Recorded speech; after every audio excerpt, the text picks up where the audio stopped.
We are live now. This is Shivani Singh from examination. हम discuss करेंगे। So friends, यहाँ पे जो है BPSC 3.0 and DSSS best session join fast all dear friends. Polity subjects practice set यहाँ पे 4 रहेगा बाय शिवानी सिंह, यानी कि मेरे द्वारा आपको कराया जाएगा। भारत में संवैधानिक विकास का सिद्धांत, ओके, इसके बारे में हम यहाँ पे चर्चा कर रहे हैं। और हम जो है यहाँ पे अधिनियम पढ़ रहे हैं, एक्ट, बहुत इम्पोर्टेंट हम यहाँ पे एक्ट पढ़ रहे हैं, है ना। और मैं आपको जो है एक्ट, पहले मैं आपको एक्ट समझाती हूँ और फिर बाद में उस पर आधारित सारे एमसीक्यू कराती हूँ। देखो, अगर आपने यहाँ पे स्टार्टिंग से वीडियो देखी होगी ना, तो बहुत ही बेहतरीन है ना। जो भी यहाँ पे बच्चा जिसको भी पॉलिटी अच्छी नहीं लगती तो आप पढ़िए, बहुत बेस्ट, बहुत ही ज़्यादा बेस्ट है, बहुत बेहतरीन है, बहुत अच्छे से पढ़ाएंगे, बिल्कुल भी टेंशन नहीं लेना है। बिल्कुल यहाँ पे बेसिक से टॉप तक जाएंगे, है ना। आर्टिकल्स वगैरह, भाग, है ना, अनुसूचियाँ, ये सारे पॉइंट्स यहाँ पे हम अच्छे से क्लियर करते चलेंगे अपने एमसीक्यूज़ के थ्रू, प्लस यहाँ पे थ्योरी के थ्रू, प्लस जहाँ पे भी हमको जो भी इंपॉर्टेंट लगेगा वो हम सारी चीज़ें यहाँ पे कवर करेंगे। ओके, बाकी ये आपके ऑल एग्जाम के लिए बहुत ही बेस्ट है। ये नहीं कि हाँ सिर्फ ओनली बीपीएससी यहाँ पे जो है बिहार शिक्षक भर्ती नहीं, बिहार शिक्षक भर्ती को छोड़ो, यहाँ पे अगर हमारी जो है सुपर टेट की भी भर्ती आती है ना कभी, उसके लिए बहुत बेस्ट है। ये सभी के लिए बहुत ही मोस्ट इंपॉर्टेंट यहाँ पे ये क्लास हमारी रहती है। स्पेशल जीके पोर्शन है, तो जीके तो हमारा हर एग्जाम में पूछा जाता है ना। चलिए, यहाँ पे बीपीएससी 3.0 एंड DSSS है, भारतीय संविधान का पार्ट 2, इंडियन पॉलिटी, है ना। ये मैंने यहाँ पे charter act 1853, 1858, Charles Ford, Lord Canning कौन थे, शिक्षा का मैग्ना कार्टा किसे कहते हैं, है ना। ये सारे मैंने जो है यहाँ पे इस वीडियो में अच्छे से फुल डिटेल से बताए हुए हैं, तो आप ये पार्ट देखना मत भूलिएगा, आप देख सकते हैं। और फ्रेंड्स, जो यहाँ पे हमारे चैनल पे फर्स्ट टाइम आए हैं, तो आप जो है वीडियो को लाइक, शेयर, सब्सक्राइब करना बिल्कुल मत भूलिएगा। ओके, चलिए फिर अब हम यहाँ पे सीधा बात करते हैं अपने क्वेश्चंस की तरफ। देखो, सीधा पॉइंट हम यहाँ पे बात करते हैं अपने थ्योरी की तरफ, और फिर यहाँ पे हम इसके आधारित सारे एमसीक्यूज करेंगे।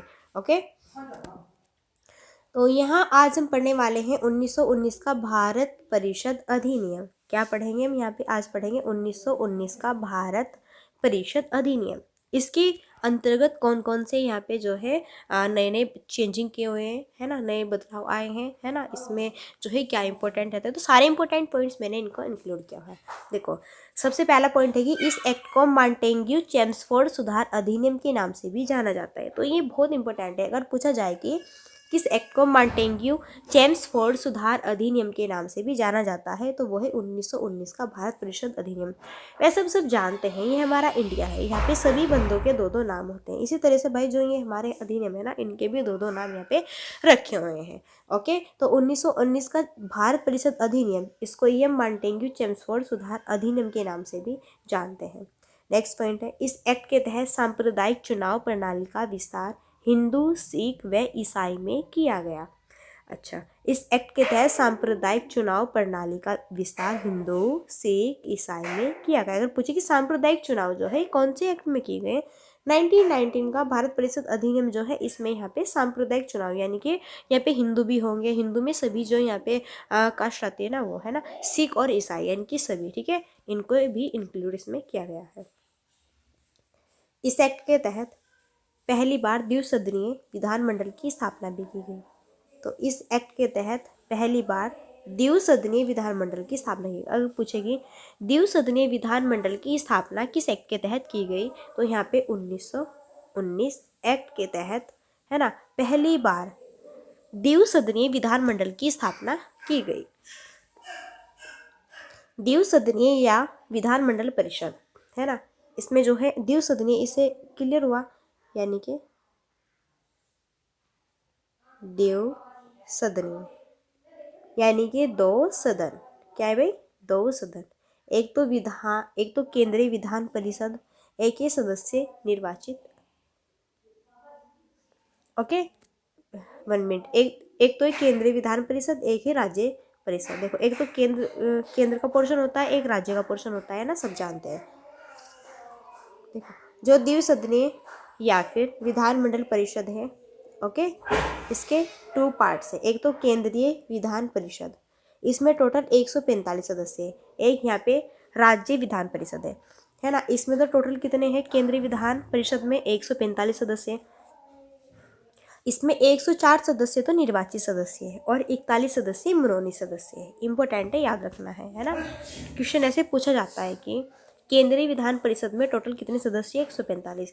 केंद्रीय विधान परिषद में जो है 104 सदस्य कैसे हैं? निर्वाचित है। और 41 सदस्य कौन से भाई? मनोनीत है। और फ्रेंड्स फिर रहता है राज्य परिषद, है ना। इसमें टोटल 60 सदस्य है। 34 सदस्य तो इसमें यहाँ पे निर्वाचित है और 26 सदस्य यहाँ पे जो है मनोनीत है। क्या है? 26 सदस्य यहाँ पे मनोनीत है। ओके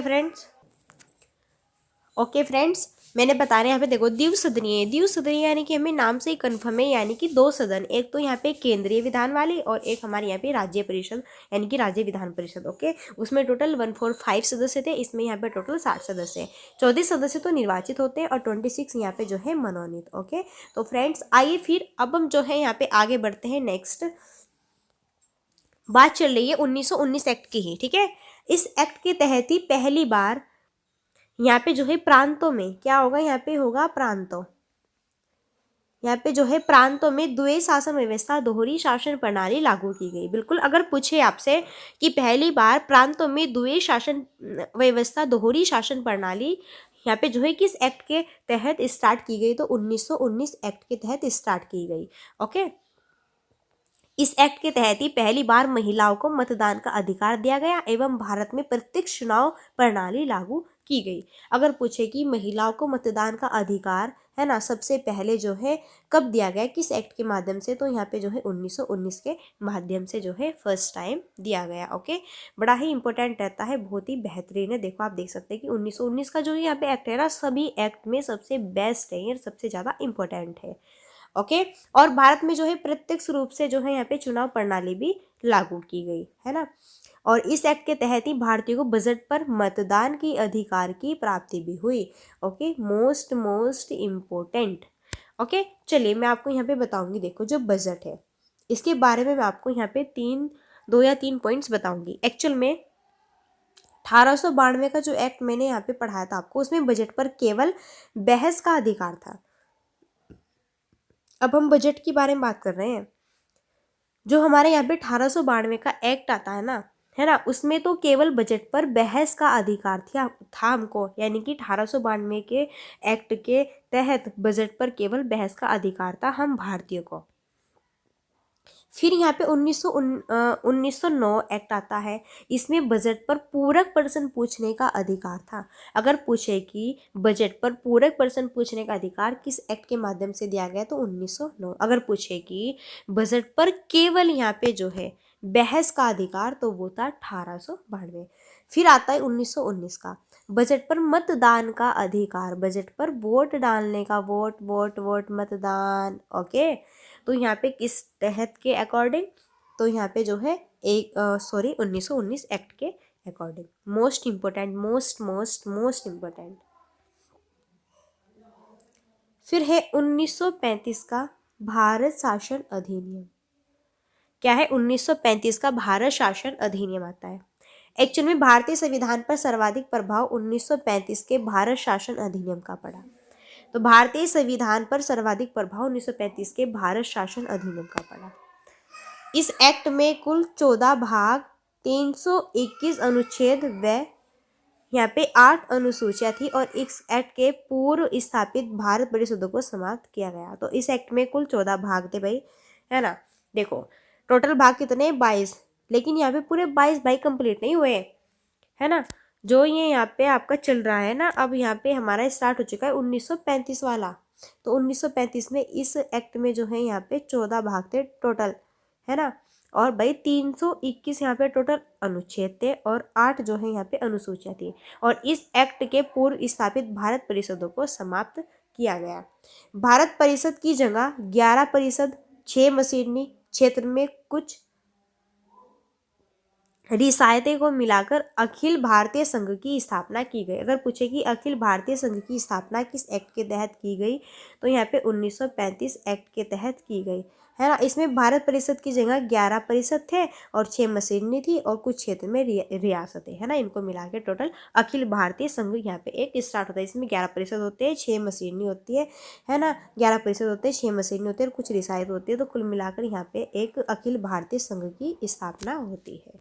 ओके, चलिए, इस एक्ट के तहत ही प्रांतों में लागू वेद शासन व्यवस्था को समाप्त करके केंद्र में लागू किया गया, है ना। जो वहाँ पे हमारी 1919 में जो प्रांतों में लागू वेद शासन हमने स्टार्ट किया था ना, अब हमने उसको समाप्त करके केंद्र में लागू किया इसको, है ना। कहाँ पे किया, पहले तो हमने प्रांतों में लागू किया था, अब हमने ये यहाँ पे समाप्त करके केंद्र में इसको लागू कर दिया।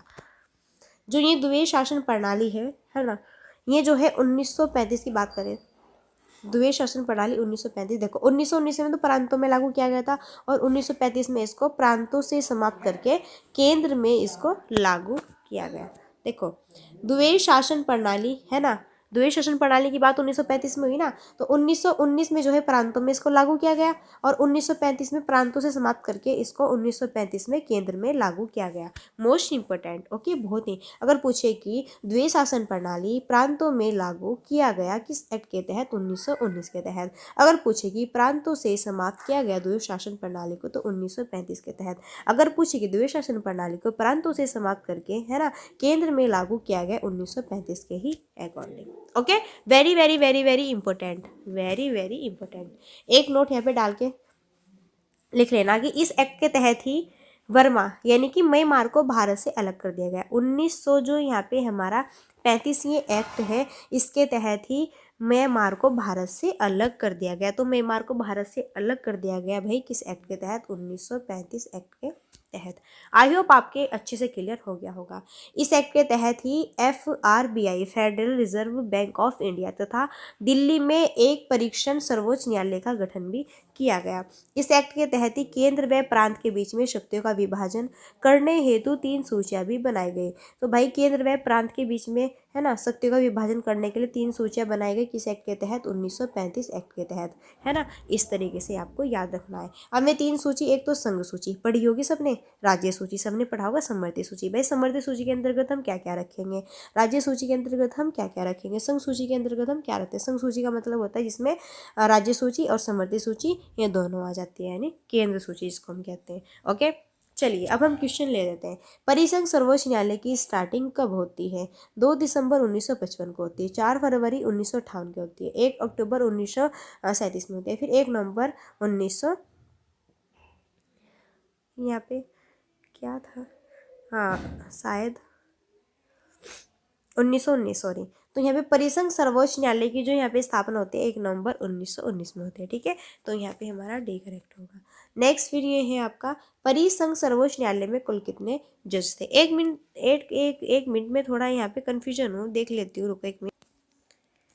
हाँ देखो, ये हमारा जो क्वेश्चन है ना, परिसंघ सर्वोच्च न्यायालय की स्टार्टिंग कब होती है, तो बच्चा ये होती है यहाँ पे 1 नवंबर 1937 में। सॉरी मैं यहाँ पे कंफ्यूजन दी, यहाँ पे जो है करेक्ट आंसर क्या होगा, सॉरी यहाँ पे बिल्कुल बिल्कुल बिल्कुल सो सॉरी प्लीज़।